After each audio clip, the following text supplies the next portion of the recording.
నమస్కారం. Public vision వార్తలకు స్వాగతం. నా పేరు కృష్ణకుమార్. వార్తల్లో ముందుగా హెడ్లైన్స్.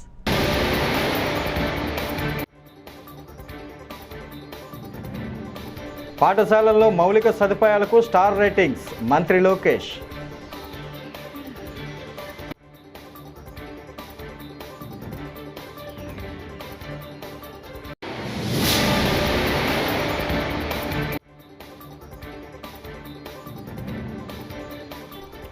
వైఎస్ వివేక హత్య కేసుపై అసెంబ్లీలో సీఎం చంద్రబాబు కీలక వ్యాఖ్యలు.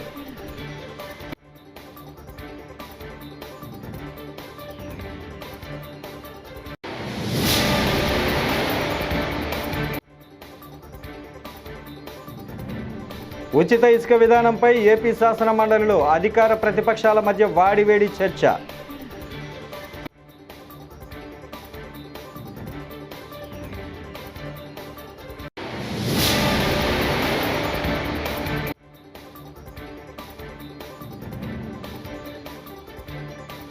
ఎస్ఎల్బీసీ సొరంగంలోకి రోబో, ముమ్మరంగా కొనసాగుతున్న గాలింపు.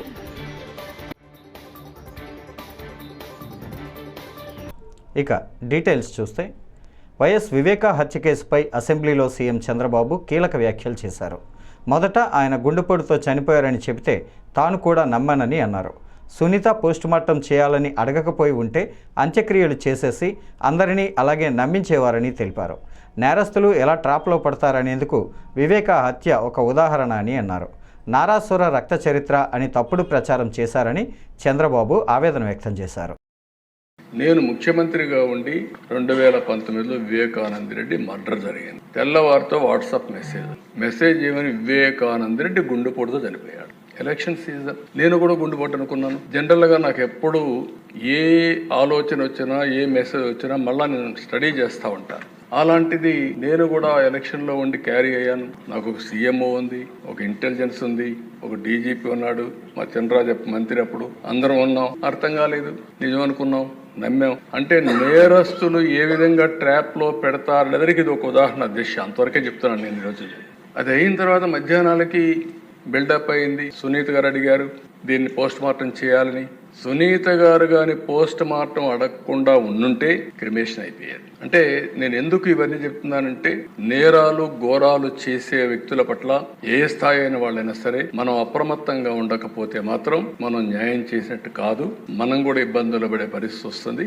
ఆ తర్వాత సాయంత్రానికి దిశ ఎప్పుడైతే పోస్ట్ మార్టం చేశారో, ఏ టీవీలో అయితే గుండెపోటని చెప్పారో వాళ్లే సాయంత్రానికి మాట మార్చేసి ఇంతవరకు మా తండ్రి చనిపోయాడు, ఇప్పుడు తండ్రి లేని బిడ్డే కాకుండా చిన్నాన్న ఉంటే ఆ పెద్ద దిక్కు కూడా లేకుండా పోయిందని చెప్తే ప్రజలు నమ్మించే పరిస్థితికి వచ్చారు. రెండో రోజు దిశ నా చేతిలో కత్తి పెట్టి నారాసుర రక్త చరిత్రను వేసే పరిస్థితికి వచ్చారు. బాధ కదా దేశ, ఆవేదన కలగదా? ఏంటి ఇలాంటి అరాచకాలు చేసి కూడా రాజకీయాలు చేయగలుగుతామనే ధీమా నా జీవితంలో ఒకటే చెప్తాను దిశ. ఎప్పుడు హత్యా రాజకీయాలు మరక అంటకుండా 45 సంవత్సరాలు రాజకీయాలు చేశారు. ఎవరైనా హత్యా రాజకీయాలు చేసిన ప్రజాక్షేత్రంలో పోరాడి అలాంటి వ్యక్తుల్ని శాశ్వతంగా రాజకీయాలు లేకుండా చేశాను తప్ప, శిక్షలు బయటకు చేశాను తప్ప, నేను ఎలాంటి పరిస్థితులు కూడా అలాంటి దీనికి దోహదం చేయలేదు. నేను ఎప్పుడూ చెప్పేవాడిని, ఒక హత్య చేయడం అనేది చాలా ప్రమాదం. పోస్ట్ మార్టానికి కారకులైన వ్యక్తులు మీకు కూడా పోస్ట్ మార్టం జరుగుతుంది, జాగ్రత్తగా ఉండమని హెచ్చరించాను. ఈ రోజు ఈ హౌస్ లో కూడా ఎమ్మెల్యేస్కి అందరికీ చెప్తున్నాను, మీ నియోజకవర్గాల్లో లా అండ్ ఆర్డర్ కంట్రోల్ చేయడం మీ బాధ్యత. లా అండ్ ఆర్డర్ ని మనం గాని విస్మరిస్తే ప్రజల్లో అశాంతి వస్తే కరెక్ట్ కాదు. ఇంకొక విషయం కూడా చెప్తున్నాను, రాజకీయ ముసుగులో నేరాలు ఘోరాలు చేసి ఎదురుదాడి చేసి తప్పించుకుంటా ఉంటే ఈ ప్రభుత్వంలో సాగనివ్వనని మరొక్కసారి చాలా స్పష్టంగా హెచ్చరిస్తున్నాను. ఉచిత ఇసుక విధానంపై ఏపీ శాసన మండలిలో అధికార ప్రతిపక్షాల మధ్య వాడివేడి చర్చ జరిగింది. ఉచిత ఇసుక విధానం వల్ల గతంలో కంటే పెద్దగా మార్పు లేదని వైకాపా సభ్యుడు బొత్స సత్యనారాయణ విమర్శించారు. దీనిపై మంత్రులు కొల్లు రవీంద్ర, అచ్చెన్నాయుడు సమాధానమిచ్చారు. ఉచిత ఇసుక విధానం అమల్లో సమస్యలను అధిగమిస్తూ ఎప్పటికప్పుడు సరళీకృతం చేస్తూ వస్తున్నామని మంత్రి కొల్లు రవీంద్ర అన్నారు. ఒక టన్నుకి ఉచితంగా అది అదనంగా సేవ్ అవుతుంది. ఇప్పుడు హ్యాండ్లింగ్ ఛార్జీల్లో 25 రూపాయలు సేవ్, అంటే 400 రూపాయలు తగ్గాలి. 10 టన్నుల లారీకి ఒక టన్నుకి 400 లెక్కన తగ్గితే 4000 రూపాయలు, 10 టన్నుల లారీ అయితే 4000 రూపాయలు తగ్గాలి. దయచేసి అది తగ్గిందా లేదో ఒకసారి వెరిఫై చేయమని మంత్రి గారు మీ ద్వారా రిక్వెస్ట్ చేస్తాను. నేను దాన్ని కాంట్రవర్సీ పోలేదు, దాని గురించి కాదు. ఒకసారి వెరిఫై చేస్తే మీకు కూడా దానివల్ల ఎంతవరకు అయింది లేదు, ఏ విధంగా ముందుకు పోవాలనే ఆలోచన కూడా వస్తుంది. నాకు తెలిసి మా జిల్లాలో మాత్రం, మా జిల్లా కానీ విశాఖపట్నంలో కానీ, విశాఖపట్నం టౌన్లో కానీ, విశాఖపట్నం జిల్లాలో కానీ, విజయనగరంలో కానీ, శ్రీకాకుళంలో కానీ ఇంతకుముందు ఇచ్చిన 400 రూపాయలు తగ్గించి ఆ క్వాంటిటీకి ట్రాక్టర్ కానీ లారీ కానీ, ట్రాక్టర్ అయితే మూడు యూనిట్లు వస్తుంది అంటే సుమారు 1200 రూపాయలు తగ్గాల. అదే లారీకి అయితే 4000 రూపాయలు తగ్గాల. ఆ సందర్భం లేదని నాకున్న ఇన్ఫర్మేషన్ దయచేసి తమరు పరిశీలించవలసిందిగా కోరుతున్నాను. గత ప్రభుత్వంలో వాళ్ళు 375 రూపాయలు కదా అధ్యక్ష, వాళ్ళు ట్రాన్స్పోర్ట్ కానీ ఇవన్నీ కూడా మళ్ళీ ఎక్స్ట్రా, అవన్నీ కూడా ఎక్స్ట్రా ఇస్తున్నారు. ఇప్పుడు ట్రాన్స్పోర్ట్ ఎక్స్ట్రా అన్నది 375 రూపాయలు రీచెస్ దగ్గర కాస్టే. ఇప్పుడు మేము ఆ రీచ్ దగ్గర జీరో అధ్యక్ష, రీచ్ దగ్గర ఒక పైసా చెల్లించాల్సినటువంటి అవసరం లేదు. జస్ట్ ఏదైతే హ్యాండ్లింగ్ ఎక్కడ లోడింగ్ ఛార్జెస్ ఉంటాయో ప్లస్ ట్రాన్స్పోర్ట్ ఛార్జెస్ కట్టుకుంటే వస్తుంది. ఇదే విశాఖపట్నంలో అధ్యక్ష 1700 రూపాయలకి అమ్మారు అధ్యక్ష. ఇవాళ 600-700 రూపాయలకి విశాఖపట్నంలో అవైలబిలిటీ ఉంది అధ్యక్ష. కావాలంటే చూద్దాం. స్టాక్ పాయింట్స్ అంటే వాళ్ళు తెచ్చుకునేది మళ్ళీ స్టాక్ లో పెడతారు కాబట్టి వాళ్ళకైనా లోడింగ్ ఛార్జెస్ డబుల్ అవుతుంది తప్ప మిగతాది డైరెక్ట్ మేము కూడా పంపిస్తున్నాం అధ్యక్ష. డైరెక్ట్ పంపిస్తే 600-700 రూపాయలకి వస్తుంది. విజయవాడ 200 రూపాయలు వస్తుంది అధ్యక్ష. గతంలో ఇక్కడ విజయవాడలో మేము 34,000 రూపాయలు కొనుక్కున్నాం అధ్యక్ష. ఇట్లా చాలా వ్యత్యాసం ఉంది. కాబట్టి మీరు ఎంక్వైరీ చేసుకుని వాళ్ళ ప్రజలు అయితే చాలా సంతోషంగా ఉన్నారు అధ్యక్ష. కన్స్ట్రక్షన్ యాక్టివిటీ కూడా చాలా ఫాస్ట్ గా జరుగుతుంది అధ్యక్ష. మీరు ఏదైనా సలహాలు సూచించి తప్పకుండా ఈ పాలసీ ద్వారా ప్రజలకి ఏది మంచి జరిగితే అది తీసుకోవడానికి మేము ఎప్పుడు కూడా సిద్ధంగా ఉంటాం అధ్యక్ష. ధన్యవాదాలు అధ్యక్ష. ఈ లెక్కలు ఈ రేట్లలోకి వెళ్ళడానికి నాకు ఇష్టం లేదు, కానీ గ్రౌండ్ లో జరుగుతున్నది 2024లో మాకు అధికారం ఇచ్చారు అధ్యక్ష. మా జిల్లాను తీసుకుంటే ఉదాహరణ నా కాన్స్టిట్యున్సీ టెక్కలు కానీ, కోట బొమ్మాలు కానీ, సంత బొమ్మాలు కానీ తీసుకుంటే మాకు అధికారం వచ్చినప్పటికీ ఒక ట్రాక్టర్స్ అధ్యక్ష, అది ఎన్ని టన్నుల, లేకపోతే దానికి రేటా, ఎత్తడానికి ఎంత, ఇవన్నీ నేను దాని జోలికి పోలేదు. 8,500 రూపాయలు ఉండేది అధ్యక్ష. ఈ రోజు అదే ట్రాక్టరు 1800కి ఇంటికి తెచ్చిస్తున్నారు అధ్యక్ష. కాంపిటీషన్ కూడా పెరగడం వల్ల వాళ్ళు డీజిల్ ఖర్చులు భరించి ఇంకా డిమాండ్ మేము 1000కి ఇస్తాం, 1200కి ఇస్తాం, ఆ టైప్ ఉంది. మీరు ఎంక్వైరీ చేయండి. ఈ రకంగా జిల్లాలో రేట్లు తగ్గి ప్రజలందరూ సంతోషంగా ఉన్నారు అధ్యక్ష. రెండవది విశాఖపట్నం అధ్యక్ష. ఎస్ఎల్బీసీ సొరంగ మార్గంలో గల్లంతైన వారి కోసం 18వ రోజు సహాయక చర్యలు కొనసాగుతున్నాయి. ఇంకా ఆచూకీ లభించని 7గురి కోసం సహాయక బృందాలు అవిశ్రాంతంగా పోరాడుతున్నాయి. మంగళవారం రోబోలను సైతం రంగంలోకి దించారు. రోబోటిక్స్ బృందం ఒక రోబోతో సొరంగంలోకి వెళ్ళింది. మొదటి షిఫ్టులో 110 మంది రెస్క్యూ టీం టన్నెల్లోకి వెళ్లి గాలిస్తున్నారు.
నాడు నేడు అంటూ గత ప్రభుత్వం చేపట్టిన పనులు పెండింగ్లో ఉంచిందని మంత్రి లోకేష్ అన్నారు.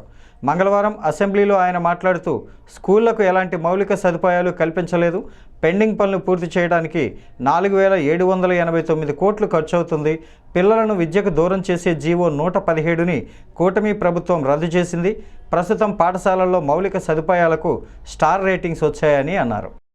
మొదటిది గత ప్రభుత్వము ఫేజ్ 1, ఫేజ్ 2 కింద అండ్ ఫేజ్ 3 కింద అనేక పనులు ప్రారంభించడం జరిగింది. దాంట్లో భాగంగా మీరు చూస్తే కనీసం ఫేజ్ 1 కూడా పూర్తి చేయాల, ఫేజ్ 2 కూడా అనేక పనులు పెండింగ్ పెట్టారు అధ్యక్ష. ఈ రెండు పూర్తి చేసేదానికి సుమారుగా 4,789 కోట్ల రూపాయలు మన ప్రభుత్వానికి అవసరం ఉంటుంది అధ్యక్ష. ఇదంతా చూసిన తర్వాత ఫస్ట్ నేను అనుకుంది, ఎందుకంటే ఈ కుటుంబీ ప్రభుత్వం ఏర్పడడానికి ప్రధానమైన కారణం కూడా మనం 117 జియో రద్దు చేస్తామని చెప్తాం జరిగింది. ఎందుకంటే విద్య అనేది పిల్లలకి దూరం అవుతుంది, మళ్ళీ ప్రాథమిక విద్య తీసుకురావాలనే ఆలోచనతో ఆ ఫోకస్కి వెళ్దామనే లక్ష్యంతో ఉన్నాం అధ్యక్ష. దాంట్లో భాగంగా ముందర జియో 117కి ఆల్టర్నేటివ్ తీసుకురావాలి. అది చూసుకున్న తర్వాత ఎక్కడ ఇన్ఫ్రాస్ట్రక్చర్ అవసరం ఉందో అది బేస్ చేసుకుని ఇన్ఫ్రాస్ట్రక్చర్ బిల్డ్ చేయాలనే లక్ష్యంతో మన ప్రభుత్వం ఉంది అధ్యక్ష. దాంట్లో అధ్యక్ష మీరు చూస్తే ఇన్ఫ్రాస్ట్రక్చర్ కూడా అనేక స్టార్ రేటింగ్లు ఇస్తాం జరిగింది అధ్యక్ష. 0, 1, 2, 3, 4, 5 స్టార్. ఇది ఎందుకు చేసామంటే నేను కూడా వ్యత్యాసం చూశాను. కొన్ని పాఠశాలలో ఇన్ఫ్రాస్ట్రక్చర్ అన్నీ ఉన్నాయి, బెంచులు ఉన్నాయి, టీవీలు ఉన్నాయి, రంగులు ఉన్నాయి. కొన్ని పాఠశాలలో అసలు ఏమి లేవు అధ్యక్ష. అంటే కంప్లీట్ ఎక్స్ట్రీమ్స్ నాకు ఫీల్డ్లో కంపెనీ ఇది కరెక్ట్ కాదని భావించి కొన్ని నిర్ణయాలు. ఒకటి లీక్ ప్రూఫ్ బిల్డింగ్, అన్నిటికీ పెయింట్ ఉండాలి, ఎలక్ట్రిసిటీ ఉండాలి, ఫంక్షనల్ టాయిలెట్ ఉండాలి, డ్రింకింగ్ వాటర్ ఫెసిలిటీస్ ఉండాలని నిర్ణయం తీసుకున్నాం. దీంట్లో భాగంగా మనం అనేక రేటింగ్ మెకానిజం ఏర్పాటు చేసాం. ఆ రేటింగ్ ఎట్టి చేస్తున్న వివరాలు గౌరవ సభ్యులు కూడా నేను పంపిస్తాను అధ్యక్ష. రాష్ట్రంలో పాడి పరిశ్రమను ప్రైవేట్ డైరీలు భ్రష్టు పట్టిస్తున్న కూటమి సర్కార్ చేష్టలుడిగి చూస్తోందని వైఎస్ఆర్సీపీ డాక్టర్స్ వింగ్ అధ్యక్షుడు మాజీ మంత్రి సీదిరి అప్పలరాజు మండిపడ్డారు. శ్రీకాకుళం వైఎస్ఆర్సీపీ కార్యాలయంలో మీడియాతో మాట్లాడుతూ పాల ధరలు పతనమై పాడి రైతులు ఆక్రందనలు పెడుతున్న కూటమి ప్రభుత్వం నిమ్మకు నీరెత్తినట్లుగా వ్యవహరిస్తోందని ఆగ్రహం వ్యక్తం చేశారు. ప్రైవేటు డైరీల దోపిడీకి ప్రభుత్వం వెన్నుదన్నుగా నిలుస్తోందని ధ్వజమెత్తారు. పాడి రైతులంతా కూడా ఒకరోజు ధర్నా చేయటం జరిగింది. మరి అలాగనే విజయనగరం జిల్లాలో సైతం కలెక్టరేట్లో డైరీ ఫార్మర్స్ అందరూ కూడా వెళ్ళి ధర్నా చేశారు ఒకరోజు.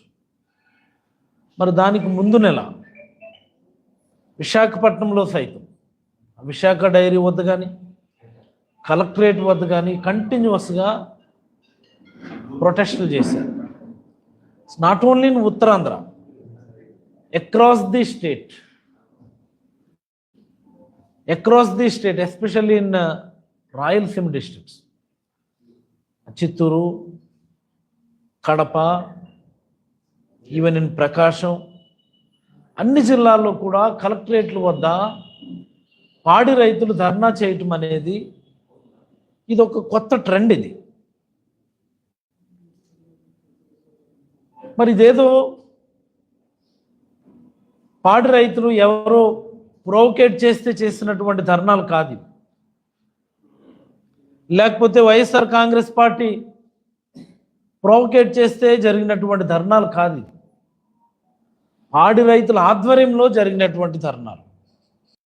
అండ్ మోస్ట్ ఇంపార్టెంట్, మీకు ఒక క్లిప్పింగ్ ఈనాడు వాళ్ళు రాసింది నేను మీకు చూపిస్తాను. ఈనాడు ఫిబ్రవరి 7వ తేదీ ఈనాడు డాటెట్లో పాలకుండ ఒలుకుతోంది. This is the title. పాలకుండ ఒలుకుతోంది. ఈనాడులో రాసినటువంటి వార్త ఫిబ్రవరి 7వ తేదీ. మరి వీటన్నిటి దరిమిలా గతంలో మా నాయకుడు ఆంధ్రప్రదేశ్ రాష్ట్ర మాజీ ముఖ్యమంత్రి గారు శ్రీ వైఎస్ జగన్మోహన్ రెడ్డి గారు ప్రతిపక్షంలో ఉన్నప్పుడు కూడా ఇలాంటి పరిస్థితి ఉండేది. ఈరోజు ఎలాంటి పరిస్థితి ఉండేదో జగన్మోహన్ రెడ్డి ప్రతిపక్షంలో ఉన్నప్పుడు ఇదే పరిస్థితి. పాదయాత్ర చేస్తున్నప్పుడు కూడా వేలాది మంది రైతులు, పాడి రైతులు జగన్మోహన్ రెడ్డి గారి దగ్గర రావడం, అయ్యా జగన్ గారు, మా డైరీ ఫార్మర్స్లో ఉన్నటువంటి ఇన్స్టెబిలిటీ అంటే స్థిరత్వం లేకపోవడం అన్నటువంటి అంశం మీద అనేక మంది ఆయన నోటీస్కి తీసుకుని వెళ్ళటం జరిగింది. ఏంటి స్థిరత్వం లేకపోవడం అంటే, ప్రైవేట్ డైరీ వాళ్ళు చెప్పిందే వేదం, వాళ్ళు నిర్ణయించేదే రేటు, వాళ్ళు ఎంత చెప్తే అంత రేటుకి ఇవ్వాల్సిందే. లేని పక్షంలో పాలు తీసుకుని వెళ్ళి పారబోసుకోండి అని చెప్పి చాలా నిర్దాక్షిణ్యంగా పంపించేసేటటువంటి పరిస్థితులు ఉన్నాయి. మీరు వచ్చిన తర్వాత మాకు న్యాయం జరగాల, మంచి జరగాల, ప్రభుత్వం దీనిపైన నియంత్రణ ఉండాలని చెప్పి అనేక మంది డైరీ ఫార్మర్స్ ఆ రోజు పాదయాత్రలో ఆయన దగ్గర మొరపెట్టుకోవడం జరిగింది. ఎగ్జాక్ట్లీ అప్పుడు ఉన్నటువంటి పరిస్థితులు మళ్ళీ ఇప్పుడు అలయన్స్ గవర్నమెంట్ వచ్చిన తర్వాత రెప్లికేట్ అవుతా ఉన్నాయి. మళ్ళీ సేమ్ అదే పరిస్థితి. ప్రైవేట్ డైరీస్ ఏం చెప్తే అదే రేటు, ఇంత రేటు మేము కడతాము అంటే అంతే రేటు, ఇందులో ఇంత ఎస్ఎన్ఎఫ్ ఉంది, లేదు ఇంత ఫ్యాట్ పర్సెంట్ ఉంది అని వాళ్ళు ఏది చెప్తే అదే పద్ధతి తప్ప అడగటానికో లేకపోతే ప్రశ్నించడానికి అవకాశం లేనటువంటి పరిస్థితి మళ్ళీ ఈరోజు పాడి రైతు వస్తున్నారు. మరి ఇలాంటి పరిస్థితులు ఉండకూడదని, ఇలాంటి పరిస్థితులు రాకూడదని ఆ రోజు గౌరవ ముఖ్యమంత్రి, ఇప్పటి మాజీ ముఖ్యమంత్రి శ్రీ వైఎస్ జగన్మోహన్ రెడ్డి గారు ఒక వినూత్నమైనటువంటి కార్యక్రమానికి శ్రీకారం చుట్టడం జరిగింది. జగనన్న పాల వెలువ అని ఒక ప్రోగ్రాం తీసుకొని వచ్చామన్నమాట. ఏపీడీడీసీఎఫ్ ఆధ్వర్యంలో Andhra Pradesh dairy development corporation, cooperative federation, తద్వారా ప్రైవేట్ డైరీలు కూడా. ఆంధ్రప్రదేశ్ ముఖ్యమంత్రి చంద్రబాబు అధ్యక్షతన మంగళవారం అమరావతిలో సిఆర్డీఏ సమావేశం జరిగింది. ఈ సమావేశంలో పలు కీలక అంశాలకు ఆమోదం లభించింది. 40,000 కోట్ల విలువైన రాజధాని నిర్మాణ పనులకు సిఆర్డీఏ సమావేశంలో ఆమోదం తెలిపారు. కాంట్రాక్టు ఏజెన్సీలకు లెటర్ ఆఫ్ అగ్రిమెంట్ ఇవ్వాలని నిర్ణయం తీసుకున్నారు. లెటర్ ఆఫ్ అగ్రిమెంట్ పూర్తయ్యాక రాజధాని అమరావతిలో నిర్మాణ పనులు ప్రారంభం కానున్నాయి.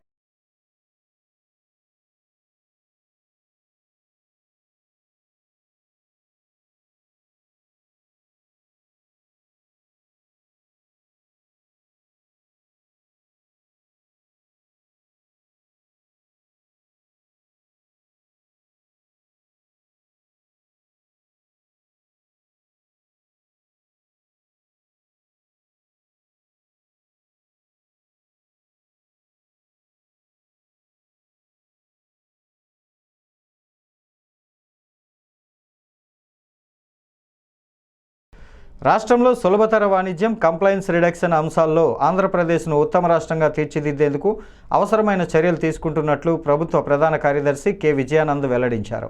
మంగళవారం విజయవాడలో సులభతర వాణిజ్య విధానం, కంప్లైన్స్ రిడక్షన్ అంశాలకు సంబంధించి సిఎస్ కేంద్ర కేబినెట్ సెక్రటరియట్ వందన గురునాని ఆధ్వర్యంలో కార్యదర్శులతో సమీక్షా సమావేశం జరిగింది.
ఎమ్మెల్సీ వర్మకి కాకుండా జనసేన పార్టీలో నాగబాబుకి ఇవ్వటంపై మైలవరం ఇన్ఛార్జ్ అక్కల రామ్మోహన్ రావు క్లారిటీ ఇచ్చారు.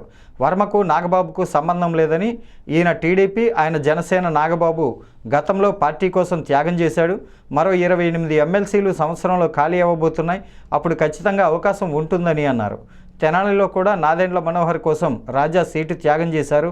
అలాంటి వాళ్ళందరికీ న్యాయం జరుగుతుందని తెలిపారు. పవన్ కళ్యాణ్ గారే చెప్పారు. తర్వాత చంద్రబాబు నాయుడు గారు ఆయనకి ఎమ్మెల్సీ ఇచ్చి ఆయనకి గౌరవం ఇస్తామని చెప్పారు. అయితే ఆ పదం ఎక్కడ ఆయన అనౌన్స్ చేయలేదు. చంద్రబాబు గారు చెప్పారు, అనౌన్స్ చేయలేదు. చంద్రబాబు గారు చెప్పారు.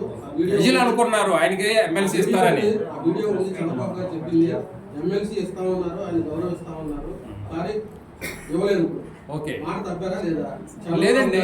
ఎట్లా ఇప్పుడు మీరు ఎట్లా అనుకుంటున్నారు మాట తప్పారని? పవన్ కళ్యాణ్ గారు సీట్ త్యాగం చేశారు, ఆయన న్యాయం చేస్తామని చెప్పి ఆయనకి ఇవ్వకుండా, ఎమ్మెల్సీ ఇవ్వకుండా నాగబాబు గారికి ఇచ్చారని చెప్పి ఒక విమర్శ ఉంది. ఆయన డెవలప్ ఇచ్చారని చెప్పేసి దీని మీద మీరేం సమాధానం చెప్తారు? వర్మ గారు టీడీపీ పార్టీకి సంబంధించిన వ్యక్తి, నాగబాబు గారు జనసేన పార్టీకి సంబంధించిన. ఈయనకి ఆయనకి అసలు సంబంధం లేదు. ఆయన టీడీపీ తరఫున వర్మ గారికి ఇవ్వాలి, జనసేన తరఫున ఈయన కూడా. మీకు అనకాపల్లి 2019 ఆయన ఎంపీగా పోటీ చేస్తున్నారు నాగబాబు గారు, ఎక్కడ భీమవరం ఎంపీగా. అట్లాగే 2024లో కూడా అనకాపల్లి, నర్సాపురం, 2024లో కూడా అనకాపల్లి ఎంపీగా ఆయన డిక్లేర్ చేసి ఆయన 15 రోజులు అక్కడ ప్రచారం చేసుకున్న తర్వాత ఈ కూటమి ఎప్పుడైతే బీజేపీ వచ్చి కలిసి కూటమి ప్రభుత్వం ఏర్పడిందనుకో, కలయిక ఏర్పడిన తర్వాత నాగబాబు గారు కూడా సీటు త్యాగం చేశారు. ఆ సందర్భంలో 19లో ఓడిపోయి ఉండి 5 ఏళ్ళు పార్టీ పనిచేసి 24లో సీటు త్యాగం చేసే సందర్భంగా జనసేన పార్టీ తరఫున వారికి ఎమ్మెల్సీ ఇవ్వడం జరిగింది. వర్మ గారి సబ్జెక్ట్ వచ్చేసరికి ఆయన టీడీపీ. ఖచ్చితంగా మీరన్న చంద్రబాబు నాయుడు గారు 100కి 100 అన్నీ ఉండొచ్చు, నేను కాదంట్లా, ఎందుకంటే మీరు విన్నారు కాబట్టి అడుగుంటారు. ఖచ్చితంగా ఇంకొక 25 ఎమ్మెల్సీలు రేపు ఖాళీ అయిపోతా ఉన్నారు ఒక సంవత్సరంలో. అప్పుడు ఇటువంటి వాళ్ళందరూ కూడా అందులో న్యాయం జరిగిద్ది. ఎందుకంటే ఉదాహరణకి తెనాల్లో నాదెండ్ల మనోహర్ గారికి టికెట్ ఇవ్వాల్సి వచ్చి రాజా గారికి ఇవ్వాలి. అక్కడ ఆయన మాజీ మంత్రి, ఎమ్మెల్యేగా 3 సార్లు చేస్తున్నాడు. మరి ఇవాళ ఆయనకి పట్టభద్రుల ఎమ్మెల్సీ ఇచ్చి ఆయన గౌరవించుకున్నారు. ఖచ్చితంగా ఇక్కడ ఏమవుతుందంటే కులాలు, ప్రాంతాలు ఎన్ని డివైడ్ చేసుకున్న క్రమంలో ఒకసారి ముందిద్దాం అనుకున్న వాళ్ళకి వెనక అనుకున్న వాళ్ళకి ముందైంది.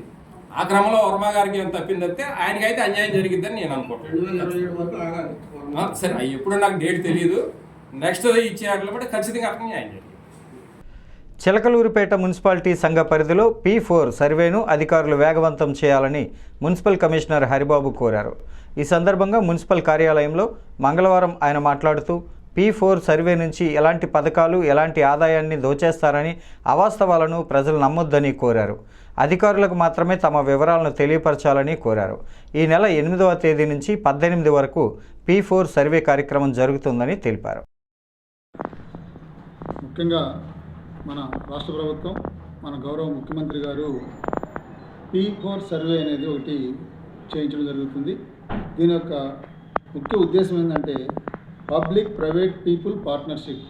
ప్రైవేటు వ్యక్తులు పబ్లిక్ గవర్నమెంట్తో కలిసి చేసే సహాయ కార్యక్రమాలు P4, public private people partnership అన్నమాట. సో ఇందులో ముఖ్యంగా ఏంటంటే చాలా పూర్ పీపుల్, అంటే బిలో పావర్టీ లైన్ కింద ఉన్నటువంటి 20% పీపుల్ని చూజ్ చేసుకుంటారు. అదేవిధంగా రిచ్ పీపుల్ ఒక 10%ని చూజ్ చేసుకొని వాళ్ళు రిచ్ పీపుల్ ఏదైనా వాళ్ళకి సహాయం చేసే అవకాశం ఉంటే పూర్ పీపుల్కి సహాయం చేయించాలనే ఒక మంచి ఉద్దేశంతో ఈ కార్యక్రమాన్ని చేపట్టడం జరిగింది. ఈ సర్వే మార్చి 8వ తారీఖు నుంచి, అంటే ఆల్రెడీ మొన్న మొదలైంది, 18th వరకు జరుగుతుంది. ప్రజలకి చాలా అపోహలు ఉన్నాయి. ఇందులో ఎవరికి ఎటువంటి స్కీములు వెళ్ళిపోవడం కానీ అలాంటివి అసలు జరగవు. దీని యొక్క ముఖ్య ఉద్దేశం ఏంటంటే పేద ప్రజలకు సహాయం చేయడానికి ఎవరైనా ముందుకు వచ్చేట్టుగా ఉంటే ధనికులు వాళ్ళ యొక్క పర్టికులర్స్ తీసుకొని వాళ్ళ ద్వారా పేదలకు సహాయం చేయించడం తప్ప దీనివల్ల ఎవరికి ఎటువంటి స్కీములు వెళ్ళిపోవడం అనేది జరగదు. స్కీములకి వీటికి ఎటువంటి సంబంధం లేదు, ప్రజలు గుర్తించాలి. ముఖ్యంగా ఈ సర్వే 8 నుంచి 18 వరకు జరుగుతుంది. గ్రామ సభలు జరుగుతాయి. తర్వాత గ్రామ సభలు కూడా 21 నుంచి 24 మధ్యలో గ్రామ సభలు జరుగుతాయి. కాబట్టి దీంట్లో ఎటువంటి దాపరికాలు లేవు. ప్రజలందరూ కూడా సహకరించాలి.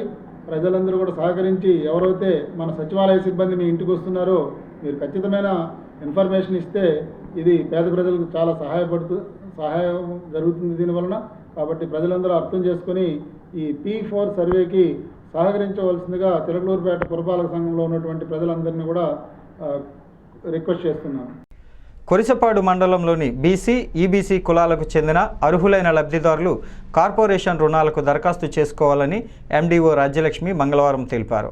ఇటీవల ఎమ్మెల్సీ ఎన్నికల కోడ్ దృష్ట్యా ఆన్లైన్ ఓపెన్ కాలేదని, నేటి నుంచి ఆన్లైన్ ఓపెన్ అవుతుందని ఆమె చెప్పారు. గ్రామ సచివాలయాలలో మహిళలు ఉచిత కుట్టు మిషన్లు శిక్షణకు దరఖాస్తు చేసుకోవాలని పేర్కొన్నారు. బుధవారం ఆదరణ పథకంపై కార్యదర్శులకు శిక్షణ ఉంటుందని అన్నారు.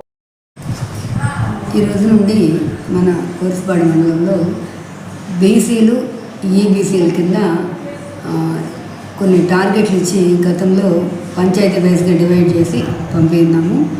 ఆ టార్గెట్ ప్రకారము నిన్నటి వరకు ఎమ్మెల్సీ కోడ్ ఉన్నందున మనకి ఆన్లైన్ ఓపెన్ అవ్వలేదు. ఈ రోజు నుంచి ఆన్లైన్ ఓపెన్ అవుతుంది.